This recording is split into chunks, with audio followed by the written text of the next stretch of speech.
అంటే ఏంటి, ఒకే పంక్తిలో ఉన్న వారికి విషయం ఇచ్చుట. స్వాములందరూ లైన్ కూర్చోబెడతారు, భోజనం పెడతారు. నాకు జరిగిన ఒక సంఘటన నేను మీకు చెప్తా. నేను అయ్యప్ప మాలలో ఉన్నప్పుడు ఇలానే ఒక దగ్గర భిక్షకి వెళ్ళా. వాళ్ళు మంచి పడి పూజ చేశారు. అయిపోయాక పొద్దున్న నుండి స్వాములు జనరల్గా అయ్యప్ప మాలలో ఉన్న వాళ్ళు ఏకభుక్తం అంటే ఏంటి, పొద్దున్న నుండి ఏం తినరు కదా, ఏం తినకుండా బాగా ఆకలి మీద ఉన్నాం.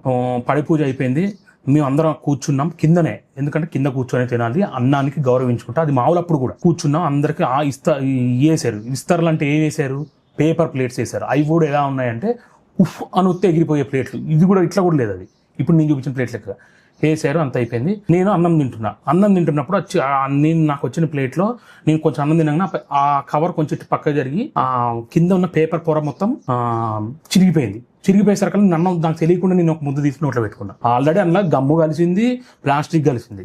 ఇప్పుడు ఇంకేమైంది, నేల మీద అప్పటిదాకా అందరూ తొక్కుకుంటూ నడిచిన నేల మీద ఉన్న మట్టి నా నోట్లోకి వెళ్ళింది. ఇక్కడ ఆ కుటుంబం వాళ్ళు 5-6 రకాల వెరైటీలు, 7-8 రకాల వెరైటీలు పెట్టారు. ఎన్ని పెట్టారు గుర్తులేదు, 4 రోజులు అవుతుంది. ఇది పెట్టిండ్రు, అంత బాగానే ఉంది. మంచిగా స్వాములందరికీ తలా ఒక 20 రూపాయలు దక్షిణ ఇచ్చిర్రు. స్వామి మమ్మల్ని ఆశీర్వదించండి అని చెప్పి కాళ్ళ మీద పడి మొక్కి అంత అయిపోయింది. ఇప్పుడు వాళ్ళు నాకు పెట్టిన అన్నం ఏంటిది, మంచిగా రుచిగా ఉన్నాయి. ఫుడ్ మాత్రం దాంట్లో వంక పెట్టడానికి లేదు, చాలా రుచి ఉంది. కానీ వాళ్ళు నాకు పెట్టిన పాత్ర శుద్ధిగా లేదు. కాబట్టి ఇక్కడ వాళ్ళకి ఏం జరుగుతుంది మరి మీరే చెప్పండి.